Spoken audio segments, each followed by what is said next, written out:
So what does being a first-generation college student mean to you? I take a lot of pride in being a first-generation college student. It makes me really happy knowing that I'm setting a good example for my younger brother. What advice would you give other first-gen students? The advice I would give to other first-generation students is to always remember your purpose and your motivation that got you here. So when you're feeling overwhelmed or you're feeling like there has been a lot of things that are making you feel pressured, just know that you belong here and that you're breaking barriers simply by being here. What do you do for self-care? So I think as first-generation college students, a lot of the times we forget to self-care, and it's very important to self-care. So for me, I always take my time to remember, you know what, like you need to take some time away for yourself.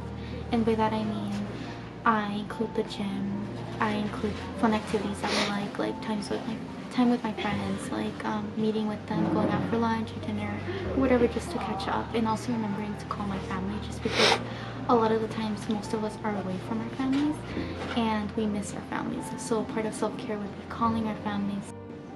What are some barriers you face, and how do you keep yourself motivated to keep going? Some of the barriers I face are being like undocumented, depression, financial problems, and health problems such as migraines and high blood pressure. In fact, my doctor recommended that I should just quit school because I could get a stroke from the stress. And, I mean, living with those problems day to day, it's really challenging. But what keeps me motivated is just knowing that one day I can make a difference in my community. And in fact, that's the reason why I chose ecology. In the future, I just want to help others overcome mental barriers that deter them from living a normal and happy life. What are ways in which you self-care?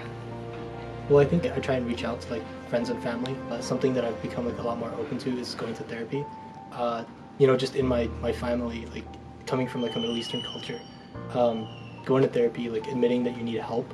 It's that sort of that like whole like male macho stigma. Looking within my own family, like with my uncle, like I see how that sadly like that destroyed his life. He was battling with depression, bipolar disorder, and just his parents were just telling him like, it's a feeling, you'll get over it. But that wasn't the reality of the situation. It was just that there was something wrong, and he just had to admit it, and like people had to be there to give him the help. But that's not always how it is. So I feel like in my life that's something that I want to be able to pursue more freely.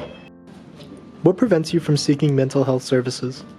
So personally, I think time is a large factor, because as students we don't have a lot of time because of classes or because we have a job, and having internships or being part of a club.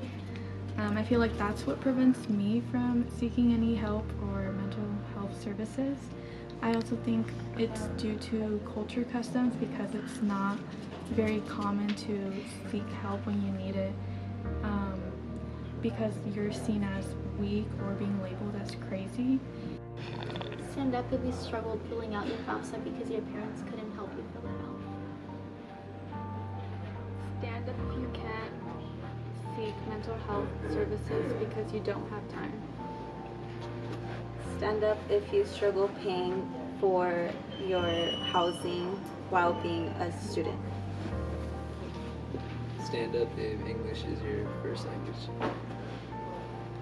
Stand up if you have felt the imposter syndrome while being in class.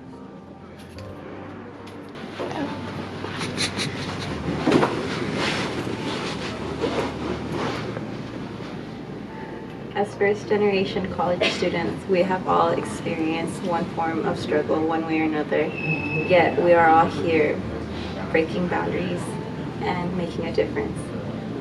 It may not be easy, and we must acknowledge our privileges and our struggles, but we are here together, supporting one another. We're here united because we belong here, and because we have a place here, and because we're not imposters, and because we're ready to graduate and go on with whatever career plan we have in our life.